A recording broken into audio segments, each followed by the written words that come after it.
C'est du solide chaque semaine sur Boursorama, l'émission qui vous dit tout sur votre épargne immobilière. Aujourd'hui, cette question, investir dans une SCPI ou un OPCI, est-ce que c'est pareil? Bonjour Jean-Marc.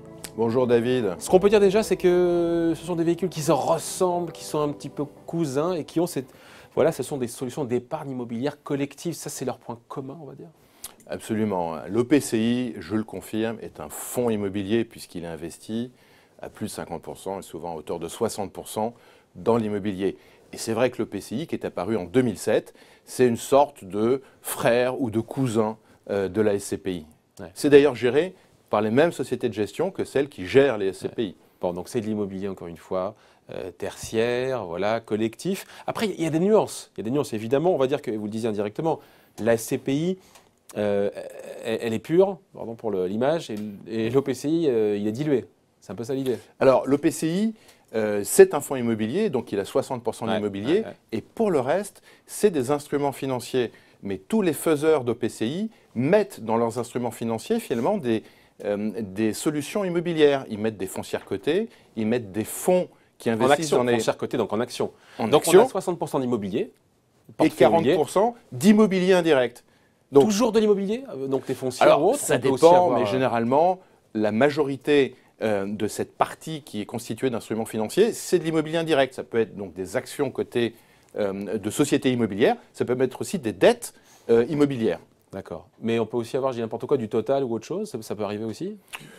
En théorie, c'est possible, mais on comprendrait mal pourquoi un gestionnaire irait investir du Total. Voilà, donc la SCPI, c'est du 100% immobilier, l'OPCI, c'est 60% immobilier, après, avec de l'action, mais dans la thématique immobilière. Absolument. C'est ça, comprenez bien. L'un des intérêts d'avoir que 60% d'immobilier, c'est que ça a un impact direct sur les frais d'entrée. Vous savez qu'il y a une marge qui est importante à franchir dans la SCPI, puisque l'immobilier, quand vous l'achetez, vous payez les notaires, vous payez l'État, et donc vous avez des frais d'entrée qui sont importants. Pour l'OPCI, ceux-ci sont divisés par 2, voire plus, ce qui est quand même intéressant. Ce qui rend l'OPCI quelque part plus accessible en termes de frais. C'est ça en fait l'idée. Hein. C'est-à-dire qu'on peut, comme pour la SCPI, investir dans l'immobilier, capter la performance de l'immobilier, mais avec des frais d'entrée qui sont sensiblement inférieurs. Qu'est-ce qu'il y a de plus rentable entre les deux? Et donc de plus risqué, parce que c'est un couple qui va ensemble, le couple rendement-risque. On se dit que la SCPI, comme c'est que l'immobilier, c'est peut-être un peu moins risqué. Et puis l'autre, comme il y a de l'action, ça l'est un peu plus? Ou c'est un peu rapidement résumé? Alors, en fait, s'agissant d'investissement quand même pour les deux de long terme, il y a quand même une convergence de performance entre les SCPI et les OPCI, puisque quand on détient à long terme, on annule un peu l'effet bourse, puisqu'il peut y avoir des actions dans l'OPCI. Sinon, les performances pour les deux fonds sont bonnes et on peut avoir pour l'OPCI parfois plus de performances, parfois un peu moins de performances que les SCPI. Juste à titre d'exemple. Donc plus de volatilité. Il y a un peu plus de volatilité dans l'OPCI, puisqu'il y a une partie de son patrimoine qui peut être investie en immobilier boursier, entre guillemets. On se dit que ce sont des placements concurrents et qui peut être plus friand d'avoir de l'OPCI ou de la SCPI? Alors, en fait, ils sont concurrents, mais ils sont aussi complémentaires. Parce que la SCPI... On fâche personne avec ça. Hein. Exactement. La SCPI, quand vous investissez dans une SCPI en direct, vous touchez des revenus immobiliers qui peuvent être taxés de façon importante à votre taux marginal d'imposition.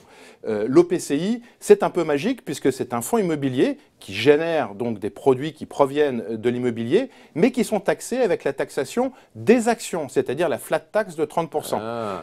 Voilà. Donc, en fonction de votre taux marginal d'imposition, vous pouvez avoir intérêt à plutôt investir dans l'OPCI puisque vous allez plafonner votre taxe à 30%. C'est ça le critère? Il faut avoir la fiscalité en ligne de mire pour se dire je vais plutôt sur l'un ou sur l'autre? Alors, c'est vrai que lorsque vous investissez dans un contrat d'assurance vie, où là, finalement, il n'y a pas de taxation au niveau du véhicule, le contrat d'assurance vie annule l'effet de taxation. Et donc, là, pour le coup, ils sont un peu concurrents, mais ce n'est pas idiot. Pour un investisseur de prendre les deux, je pense, puisque ça permet d'injecter à l'intérieur du contrat d'assurance vie un peu d'action immobilière. Voilà, merci Jean-Marc pour ces conseils. Merci David. Rendez-vous la semaine prochaine pour un nouveau numéro de C'est du solide sur Boursorama.